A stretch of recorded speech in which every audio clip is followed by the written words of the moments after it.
آپ کی بالکل بات ٹھیک ہے کہ ایکسپو سینٹر ہونا چاہیے اور اس کے اوپر ہم کام کر رہے ہیں. سیکنڈلی رنگ روڈ ابھی تک کافی آگے تک پہنچ چکا ہوتا لیکن بدقسمتی سے ہمیں پتہ چلا کہ اس میں اب میں کیا کہوں کہ جو وہ بن رہا تھا اس کے اندر بدنیتی تھی, کرپشن تھی, اور وہ پھر ہمیں چینج کرنا پڑا جس کی وجہ سے دیر ہوئی. لیکن یہ بھی میں آپ کو کہوں کہ میں نے اس کی میٹنگ لی ہے لاسٹ, تو یہ بالکل اس سٹیجز پہ, فائنل سٹیجز پہ پہنچ چکا ہے. الائنمنٹ اس کی جو غلط کر دی گئی تھی ویسٹڈ انٹرسٹ کو ان کو فائدہ پہنچانے کے لیے, وہ ہم نے چینج کر دیا. اور یہ بالکل آپ کا پوائنٹ ٹھیک ہے کہ وہاں اس کے ساتھ ہم انڈسٹریل زونز اور کیونکہ یہاں بڑی کمی ہے, زمین بہت مہنگی ہے. اور یہ بھی میں آپ کو کہوں کہ ہم نے یہ بھی فیصلہ کیا بہت پہلے سے, رزاق داؤد اور ہم نے, کہ اتنی زیادہ جب ایک تو زمین مہنگی ہوتی ہے انڈسٹری لگانے کے لیے, دوسرا مسئلہ یہ ہوتا ہے کہ وہاں اسپیکولیشن شروع ہو جاتی ہے, تو وہ بجائے انڈسٹری لگنے کے وہ ریل اسٹیٹ کا وینچر بن جاتا ہے. تو اس کے اوپر بھی ہم نے فیصلہ کیا کہ ہم لیز کریں گے زمین, تاکہ بڑی سستی داموں پہ ہم انڈسٹری کو زمین دیں. پھر یہ آپ نے بالکل بات ٹھیک کی, میں نے بہت میٹنگز لی ہیں. یہ ہماری جو اسپیشل اکنامک زونز ہیں, میں نے خود ان کی میٹنگز لی اور مجھے سارے جو مختلف پرابلمز ان کے اندر آتے تھے. سب سے پہلے تو یہ تھا کہ جو یوٹیلیٹیز تھیں, جو آپ نے بات بالکل ٹھیک کی کہ جو باہر بنگلہ دیش یا جو ہماری کمپیٹ کر رہے ہیں اکانومیز, وہ اپنی انڈسٹریل زون کو پوری طرح, جب وہ زون کے لیے جب کوئی جاتا ہے تو وہ ساری فیسلٹیز ان کو پرووائڈ کرتے ہیں. تو ہماری بدقسمتی سے ہم جب گورنمنٹ آئی تو ہم نے ریئلائز کیا انڈسٹریل زونز تو ڈکلیئر کر دیے, لیکن کوئی پروویژن نہیں تھی کہ وہاں بجلی کیسے پہنچے گی, وہاں جو بھی پانی گیس وہ کیسے پہنچے گی. تو اس کے لیے کوشش بھی ہم پوری کر رہے ہیں یہ ساری چیزیں سپیڈ اپ کرنے کے لیے. اور میں یہ بھی آپ کو آج آپ کی تجویز میں میٹنگز تو لیتا رہا ہوں, لیکن جو ہر ہفتے میٹنگ لینی تھی وہ آپ کا آئیڈیا اچھا ہے, کیونکہ آپ وہ مجھے چیک کرنا چاہیے کہ کدھر تک پہنچی ہے. تو میں انشاءاللہ ہر ہفتے میٹنگ لیا کروں گا. اب آپ نے بات کی مدینہ کی ریاست کی, میں ذرا کلیئر کرنا چاہتا ہوں مدینہ کی ریاست تھی کیا, تاکہ لوگوں کو ذہن میں کلیئر ہو جائے. کیونکہ لوگ عموماً مدینہ کی ریاست صرف مسجدوں میں جمعے کی نماز کے اندر سنتے ہیں. میں کوشش یہ کر رہا ہوں کہ وہ لوگوں کی زندگیوں میں آ جائے, کیونکہ مدینہ کی ریاست دنیا کی تاریخ کا سب سے بڑا انقلاب تھا. 10 سالوں میں 622 اور 632 کے بیچ میں دنیا میں سب سے بڑا انقلاب آیا تھا. وہی انسان وہ بدل کے دنیا کے لیڈرز بن گئے تھے. تو وہ قرآن میں اللہ جب ہمیں کہتا ہے نا کہ ان کے راستے پہ چلو, تو وہ ہماری بہتری کے لیے کہتا ہے, کیونکہ وہ ایک کامیاب ماڈل تھا, دنیا کی تاریخ کا سب سے کامیاب ماڈل تھا, جس نے ٹرانسفارم کر دیا لوگوں کو, وہ جو لیڈرز بن گئے اور کئی صدیوں تک دنیا کی انہوں نے امامت کی. تو علامہ اقبال یہ کہتے ہیں کہ اگر جب بھی مسلمان معاشرہ کھڑا ہوا ہے گر کے, وہ ہمیشہ ان اصولوں کے اوپر گیا ہے جن اصولوں کے اوپر مدینہ کی ریاست کھڑی ہوئی. تو سب سے 2-3 اصول بڑے امپورٹنٹ ہیں ہمارے لیے. اور وہ ابھی آپ نے جو کرپشن کی بات کی, وہ اس کے ساتھ اس کی کرپشن جو ہے وہ سمٹمز ہے. جب ایک معاشرے میں رول آف لا نہیں ہوتا, جب قانون کی بالادستی انصاف نہیں ہوتا, وہ کرپشن اس کی ایک بیماری, یعنی اگر جب مجھے کوئی کینسر ہو تو پھوڑا نکلاتا ہے, تو اسی طرح کرپشن ایک سمٹمز ہے جو کہ جب ایک ملک کے اندر انصاف نہیں ہوتا. تو جو ہماری جنگ ہے ساری, یہ لوگ پوچھتے ہیں نا کہ جی کیا اس وقت, کوئی کہتا ہے ہم ایشین ٹائیگر بنا دیں گے, کوئی کہتا ہے لاہور کو پیرس. ہماری جنگ ہے قانون کی بالادستی پاکستان میں قائم کرنے کی. وہ مشکل جنگ ہے, وہ ایک دن میں نہیں ہوتی. کارٹلز بنے ہوئے ہیں, مافیاز بیٹھے ہوئے ہیں, پولیٹیکل مافیاز بیٹھے ہوئے جو قانون کے نیچے نہیں آنا چاہتے. اور یہ بہت یہ ہے اصل جنگ جو پاکستان کی فیوچر کی جنگ ہے. اس میں کنیکٹڈ ہے آپ کی بزنس, اس میں کنیکٹڈ ہے انویسٹمنٹ, اس میں کنیکٹڈ ہے آپ کی خوشحالی, سب اس پر ڈپینڈ کرتا ہے. بنانا ریپبلک کس کو کہتے ہیں؟ بنانا ریپبلکس میں وسائل کی کمی نہیں ہوتی, ادھر قانون نہیں ہوتا, اس لیے ان کو بنانا ریپبلکس کہتے ہیں. اور قانون کا مطلب کیا؟ طاقتور کے لیے ایک قانون, کمزور کے لیے دوسرا قانون, جس کے اوپر نبی صلی اللہ علیہ وسلم نے کہا تھا کہ تمہارے سے پہلے بڑی قومیں تباہ ہوئی جدھر طبقاتی قانون تھا. تو یہ جنگ ہے ایک, اور یہ صرف عمران خان نے نہیں لڑنی, یہ آپ سب نے لڑنی ہے جنگ. یہ ایک معاشرہ جنگ جیتتا ہے. میں تو کوشش کر رہا ہوں, ہر روز صبح اٹھتا ہوں, میں تو جہاد سمجھتا ہوں اس کو. میں تو یہ کوئی عام کوئی پرائم منسٹر بن کے, اچھا, اور یہ بھی پرائم منسٹر بننا کوئی ایمبیشن نہیں ہے. پرائم منسٹر بن کے پاکستان کو ایک عظیم ملک بنانا ایمبیشن ہے. سو یہ ہم تو اس کو جہاد سمجھتے ہیں. مافیاز کے ساتھ سب آپ تماشا دیکھیں, ہر روز افراتفری پھیلائی ہوئی, یہ ہو گیا, وہ ہو گیا, یہ ہو گیا, کیونکہ ان کا انٹرسٹ نہیں ہے کہ ایک ملک کے اندر ایک قانون کی بالادستی ہو. یہ طاقت کی حکمرانی چاہتے ہیں وہ لوگ. تو میں پہلے تو یہ بزنس کمیونٹی آپ بیٹھے ہوئے ہیں, پہلے میں آپ کو بتاؤں کہ جب ہماری گورنمنٹ آئی تو کسی پاکستانی گورنمنٹ کو اس طرح کے چیلنجز نہیں سامنا کرنے پڑے. سب سے پہلے کسی پاکستانی گورنمنٹ کو اتنے بڑے فسکل ڈیفیسٹ اور کرنٹ اکاؤنٹ ڈیفیسٹ, یعنی اتنے بڑے خسارے پاکستان کی تاریخ کو کسی گورنمنٹ کو فیس نہیں کرنے پڑے. اگر وہ ہمارے دوست Saudi Arabia, U A E, China, وہ ہمیں فنڈز نہ دیتے تو ہم ڈیفالٹ کر گئے تھے. ہمارے پاس پیسے نہیں تھے دینے کے لیے جو ہماری لائبلٹیز تھی, اور ہم کہہ بھی نہیں سکتے تھے کیونکہ ڈر تھا کہ روپے کے اوپر پریشر نہ پڑ جائے. ہمارے پاس تو ریزروز ہی نہیں تھے روپے کو گرنے سے روکنے کے لیے. تو اس سے بڑے مشکل وقت سے نکلے, اکانومی سٹیبلائز ہوئی.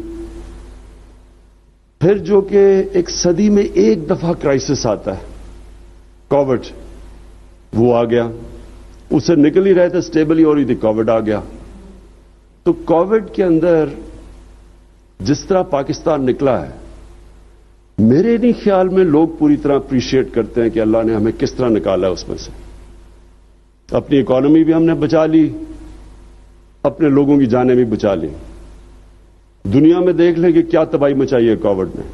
ہندوستان ہمارے سے کتنی آگے ان کی گروتھ ریٹ تھی, ان کی مائنسز میں گروتھ ریٹ چلی گئی. ان کے لوگ ہمارے سے پتہ نہیں, کوئی فگر کہتا ہے کہ 10 لاکھ مرے, کوئی کہتا ہے 30 لاکھ مرے. ہمارے دیکھیں اللہ نے کتنا کرم کیا. تو وہ بڑے مشکل فیصلے کیے جو میرے تب فیصلے کیے, آج بورس جانسن انگلینڈ میں وہ فیصلے کر رہا ہے. ہم نے تب یہ فیصلہ کیا کہ ہم نے اپنے لوگوں کو بھوکے نہیں مرنے دینا. اور وہ جو ہمارا فیصلہ تھا, اگر میں وہ لاک ڈاؤن کر جاتا, جو 3 مہینے مجھے تنقید کی گئی کہ جی لاک ڈاؤن کرو, آج آپ دیکھتے کہ ملک کے اندر کیا حالات ہونے تھے. اور پھر اس کے بعد ایک اور کرائسس آ گیا, جو کموڈٹی دنیا میں جو سپلائی لائنز افیکٹ ہوئی, دنیا میں ریکارڈ کموڈٹی پرائسز چلے گئے. آج اب یہ پاکستان کی مہنگائی پرابلم نہیں ہے. مہنگائی, لوگ تکلیف میں ہیں مہنگائی سے, لیکن ساری دنیا میں تکلیف میں ہیں لوگ مہنگائی سے. میں وہ دیکھ رہا تھا جو بائیڈن کو ڈونلڈ ٹرمپ اٹیک کر رہا ہے کہ مہنگائی کے اوپر, بورس جانسن کو پارلیمنٹ کے اندر اس کے اپنے ایم پیز کہہ رہے ہیں کہ اتنے گیس پتہ نہیں کتنے گنا بڑھ گئی ہے, اور اس کو مہنگائی کے اوپر کر رہے ہیں. ساری دنیا کے اندر اس وقت ریکارڈ مہنگائی ہے, کیونکہ کموڈٹی سپلائی لائنز افیکٹ ہوئی, کموڈٹی پرائسز اوپر. اور آپ بزنس کمیونٹی ہیں, آپ کو تو پتہ ہے کہ اسٹیل کدھر سے کدھر گیا, کوئلہ کی قیمت کدھر سے, گیس کی قیمت کدھر سے کدھر گئی. جو امپورٹ کرتے ہیں یہاں ہم پام آئل, وہ دگنے سے بھی اوپر چلا گیا. تو وہ ہمیں پھر ادھر سے نکل کے امپورٹڈ انفلیشن ہمارے ملک میں آئی اور لوگ تکلیف میں ہیں. لیکن اس میں پاکستان کیا کر سکتا تھا؟ ابھی بھی پاکستان سستا ہے. ہماری پٹرول اور ڈیزل کی قیمتیں دیکھیں, تیل کی, اور کمپیئر کریں ہندوستان سے, بنگلہ دیش سے, ہم سب سے سستا ملک یہاں بھی.